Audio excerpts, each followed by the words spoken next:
जल्दबाजी में जीने वालों की मौत भी अक्सर जल्दी आती है। ये डायलॉग है इस एक्शन थ्रिल और देशभक्ति पर बनी वेब सीरीज शूरवीर का, जो डिज्नी प्लस हॉटस्टार पर रिलीज हुई है। सीरीज की कहानी का पहला सीन पुणे एयरबेस का है, जिसमें एयरफोर्स के जवानों को फाइटर प्लेन उड़ाते हुए दिखाया गया है, जिसमें दुर्घटना होते होते बचती है। जिसके बाद दमन बेस के एक रिसोर्ट पर आतंकवादी हमला होता है, जिसमें 10 सोल्जर और 8 सिविलियन मारे जाते हैं। फिर दिल्ली में देश के प्रधानमंत्री द्वारा हाई लेवल की मीटिंग बुलाई जाती है, जिसमें defence minister Arunesh Jha, raw के चीफ शेखर सेन और NSA चीफ मिलिंद फणसे यानी एक्टर मरकम देशपांडे शामिल होते हैं। फिर प्रधानमंत्री सभी से सवाल करते हैं, स्पेशली NSA से, कि क्यों ये टेररिस्ट अटैक हो रहे हैं और इनके पीछे किसका हाथ है और क्या कारण है कि हम ऐसे फेल हो रहे हैं। फिर NSA चीफ मिलिंद फणसे जवाब देते हैं कि इसका कारण है हमारी सेनाएं क्विक एक्शन नहीं ले पाती, क्योंकि तीनों सेनाएं नेवी, आर्मी और एयरफोर्स को आपस में कोऑर्डिनेशन और ऑर्डर मिलने में देरी हो जाती है, जिससे हमारे सैनिक समय पर नहीं पहुंच पाते और घटनाएं हो जाती हैं।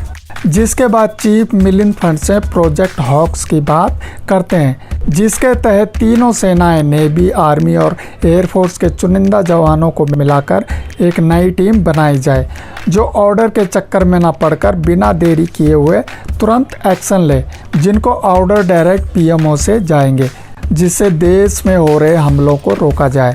जिसे सुनकर प्रधानमंत्री इसकी परमिशन दे देते हैं।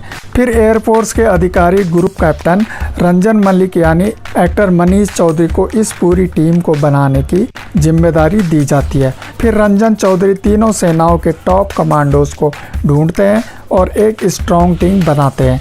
इन 12 जवानों की इस नई टुकड़ी को नाम दिया जाता है हॉक्स। अब हॉक्स किस तरह देश के दुश्मनों के छक्के छुड़ाती है, यही इस सीरीज शूरवीर की आगे की कहानी में दिखाया गया है, जिसे आप डिज्नी प्लस हॉटस्टार पर देख सकते हैं। दोस्तों, इस वेब सीरीज में एक्टर मरकम देशपांडे और मनीष चौधरी जैसे मंजे हुए कलाकार हैं, जिन्होंने हमेशा की तरह अच्छा काम किया है। साथ में बाकी के एक्टर्स को भी दिया गया रोल सबने अच्छे से निभाया है, जिसमें आपको कई नए चेहरे देखने को मिलेंगे। इस सीरीज में एयरफोर्स को ज़्यादा फोकस किया गया है, जिससे कैमरा वर्क तारीफ के काबिल है। बेस से लेकर फाइटर जेट को हवा के दृश्यों को बढ़िया ढंग से कैप्चर किया गया और विजुअल इफेक्ट्स भी ठीक ठाक है। कई सीन्स को काफ़ी अच्छे से एडिट किया गया है, स्पेशली ट्रेनिंग सेशन के दौरान क्लब के बाहर का एक फाइट सीन जो देखने में मज़ेदार है। डायरेक्टर कनिक्स वर्मा ने स्टोरी के हिसाब से लगभग हर कैरेक्टर को सही स्क्रीन टाइम दिया है। अब कमियों की बात करें तो काफ़ी सारी हैं। सबसे पहले स्टोरी, जिसमें आर्मी और नेवी के मुकाबले एयरफोर्स को ज़्यादा अहमियत दी गई है, जबकि सीरीज़ का सब्जेक्ट तीनों फोर्स को साथ में दिखाना है। और कमांडोज की फैमिली को इमोशंस के लिए सीरीज़ में दिखाया गया है, लेकिन बिल्कुल भी वो भाव देखने को नहीं मिलता। लगता है जैसे सैनिकों के बीच इमोशनल पार्ट को ज़बरदस्ती फिट करने की कोशिश की गई हो। और स्टार कास्ट का सिलेक्शन, एक्ट्रेस सिव्या पठानिया को छोटा सा रोल देकर उनके टैलेंट का सही इस्तेमाल नहीं किया गया, और इसके अलावा एक्ट्रेस प्रीति गुप्ता को भी उस तरह का स्क्रीन टाइम नहीं दिया गया।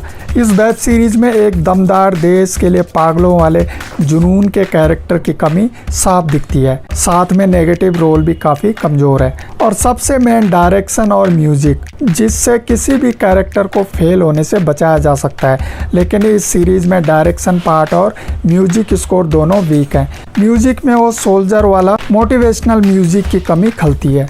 और सीरीज़ में हॉक्स के कमांडोज की इतनी ट्रेनिंग होने के बावजूद सीरीज़ में लास्ट में इनके लायक सिर्फ आधे घंटे का एक ही मिशन दिया जाता है। पर हो सकता है सीज़न 2 में हमें कुछ अच्छा देखने को मिले, अगर सीज़न 2 आया तो अब हम कह सकते हैं कि अभी तक जितनी भी देशभक्ति पर बनी वेब सीरीज आई हैं, शूरवीर को ही कमज़ोर कहा जाएगा। आपको क्या लगता है, कमेंट करके ज़रूर बताएं।